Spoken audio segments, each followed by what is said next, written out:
Transgender অ্যাক্টিভিস্টরা দেশের প্রখ্যাত দুজন বিশ্ববিদ্যালয়ের শিক্ষককে হত্যার হুমকি দিয়েছে। বিষয়টা কতটা দুশ্চিন্তার বলে আপনি মনে করেন? খুবই দুর্ভাগ্যজনক একটি বিষয় এটি।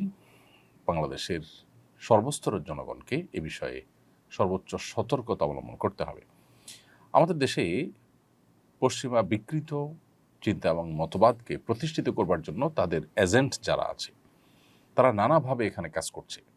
সরকারের বিভিন্ন জায়গায় তারা ইনফ্লুয়েন্স করার চেষ্টা করছে। তারা গণমাধ্যমগুলোর উপর ভর করে তাদের এই বিকৃত চিন্তাকে আমাদের মূল্যবোধ, আমাদের চিন্তা চেতনা, আমাদের আদর্শ, বিশ্বাস, সকল ধর্মের মানুষের ধর্মীয় মূল্যবোধ এর বিপরীতে গিয়ে সেটাকে তারা প্রতিষ্ঠা করবার চেষ্টা করছে, দুঃসাহস দেখাচ্ছে।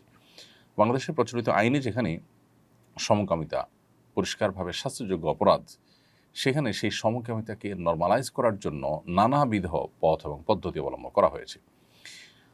এবং ট্রান্সজেন্ডার কেউ নিজেকে ঘোষণা দেওয়া আর সমকামী ঘোষণা দেওয়ার মধ্যে কোনো মৌলিকভাবে পার্থক্য নেই। কারণ একজন মেয়ে যখন নিজেকে পুরুষ ঘোষণা করেন তখন তিনি আরেকজন মেয়ের সঙ্গে বিবাহ করেন।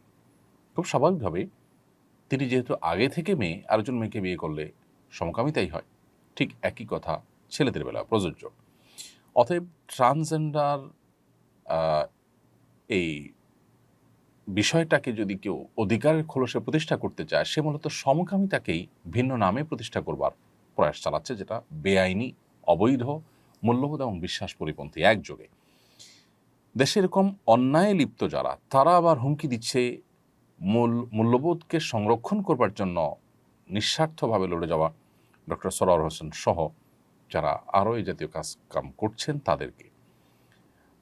সন্দেহাতীতভাবে এটি দুর্ভাগ্যজনক। তথাকথিত দেশের বিশিষ্ট নাগরিকের নাম দিয়ে পশ্চিমাদের সমস্ত চিহ্নিত এজেন্ডা বাস্তবায়নকারী যারা আছে, এজেন্টার যারা আছে, তারা আবার উল্টো বরং ডক্টর সরওয়ার সহ তার সাথে আরও যারা অ্যাক্টিভিস্ট আছেন তাদেরকে উল্টা চাপে ফেলার চেষ্টা করছে। এ বিষয়ে আমাদের প্রত্যেককে যার যার জায়গা থেকে সর্বোচ্চ প্রতিবাদ এবং সজাগ দৃষ্টি রাখতে হবে। না হলে পশ্চিমা পৃথিবীতে অভিভাবকরা যেরকম রাস্তায় বের হয়েছেন, রাস্তায় নেমেছেন, তাদের সন্তানদেরকে এই বিকৃতি থেকে বাঁচাবার জন্য, প্রজন্মকে বাঁচাবার জন্য আমাদেরকে হয়তো একসময় সেরকমটা করতে হবে। সেটা যেন করতে না হয়, এই জন্য এখন থেকে আমাদের সচেতন হতে হবে, সজাগ হতে হবে।